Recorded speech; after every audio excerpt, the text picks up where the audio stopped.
It's early morning in Phnom Penh on Thursday, January 29th, 2015.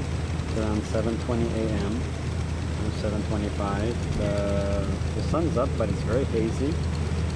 It's around 23 degrees Celsius, around 74, 75 Fahrenheit. And this is winter in Cambodia. So this is about as cold as it gets.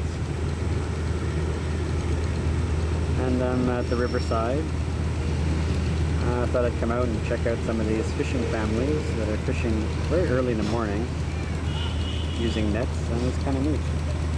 A lot of people doing exercise too on the promenade.